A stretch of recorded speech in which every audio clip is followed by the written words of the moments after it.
Ici John Henry Weston pour LifeSite News. Je vous apporte les dernières nouvelles de l'archevêque Vigano. Il a envoyé une nouvelle lettre ouverte au président Trump. Au nom du Père, du Fils et du Saint-Esprit. Amen. Dans cette lettre, l'archevêque Vigano avertit le président Trump du grand reset. Je vais vous en citer des parties ici, mais je veux que vous alliez sur lifesitenews.com pour obtenir la lettre complète de l'archevêque Vigano au président Trump. Il dit, je cite, « Un plan global appelé Grand Reset est en cours. Son architecte est une élite mondialiste qui veut soumettre toute l'humanité en imposant des mesures coercitives avec lesquelles on limite drastiquement les libertés individuelles et celles de populations entières. Dans plusieurs pays, ce plan a déjà été approuvé et financé. Dans d'autres, il est encore au stade précoce. » Fin de citation. Ce sont donc des citations de l'archevêque Vigano dans une lettre au président Donald Trump, récemment publiée, disponible sur LifeSite News. Voici d'autres points forts. Le but du Grand Reset est, selon lui, l'imposition d'une dictature sanitaire. Il ajoute la renonciation à la propriété privée et l'adhésion à un programme de vaccination contre le Covid-19 et le Covid-21 promu par Bill Gates avec la collaboration des principaux groupes pharmaceutiques. Il dit qu'au-delà des énormes intérêts économiques qui motivent les promoteurs du Grand Reset, l'imposition de la vaccination sera accompagnée de l'exigence d'un passeport sanitaire et d'une carte d'identité numérique, avec pour conséquence le traçage de la population du monde entier. Il ajoute que ceux qui n'accepteront pas ces mesures seront enfermés dans des camps de détention ou placés en détention à domicile, et que tous leurs biens seront confisqués. Bien sûr, cela semble trop insensé pour le croire. Cependant, il dit ceci. « Monsieur le Président, j'imagine que vous savez déjà que, dans certains pays, le Grand Reset sera activé entre la fin de cette année et le premier trimestre 2021. Il y a quelques mois, il était facile de traiter de théoriciens du complot ceux qui dénonçaient ces terribles plans, que nous voyons maintenant se réaliser dans les moindres détails. Il ajoute que, jusqu'en février dernier, personne n'aurait jamais pensé que, dans toutes nos villes, des citoyens seraient arrêtés simplement parce qu'ils voulaient marcher dans la rue, respirer, garder leur commerce ouvert, aller à l'église le dimanche. Et pourtant, cela se produit maintenant partout dans le monde. À présent, il a un message très important pour le président.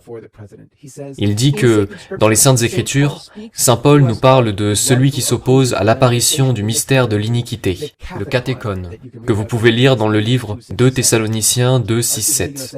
L'archevêque Vigano dit que, dans la sphère religieuse, cet obstacle au mal est l'Église et en particulier la papauté, et que dans la sphère politique, ce sont ceux qui empêchent l'établissement du nouvel ordre mondial.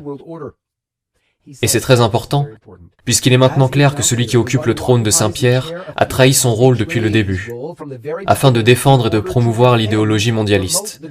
Il soutient au contraire l'agenda de l'Église profonde, qu'il a pris de ses rangs.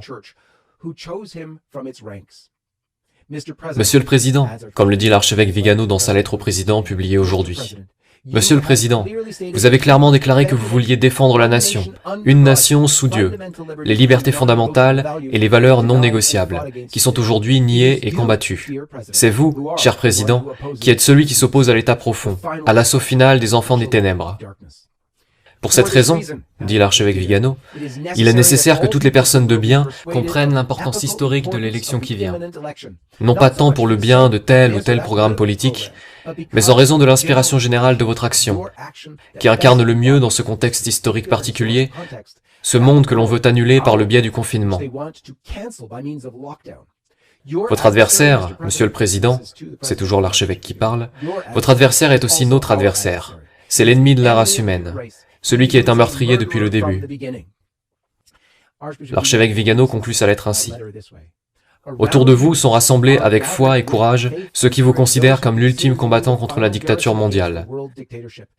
L'alternative serait de voter pour une personne qui est manipulée par l'état profond, gravement compromise par les scandales et la corruption, qui fera aux États-Unis ce que George Morillo Bergoglio, le pape François, fait à l'Église.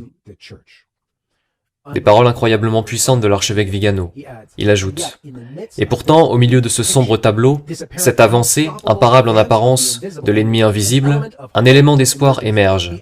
Notre adversaire ne sait pas aimer. » Il dit, « Ce grand reset est voué à l'échec, car ceux qui projettent de le faire ne comprennent pas qu'il y a encore des gens prêts à descendre dans la rue pour défendre leurs droits, protéger leurs proches, donner un avenir à leurs enfants et petits-enfants. » Monsieur le Président, vous savez bien qu'en cette heure cruciale, les États-Unis d'Amérique sont considérés comme le rempart contre lequel a été déclenchée la guerre déclarée par les partisans du mondialisme.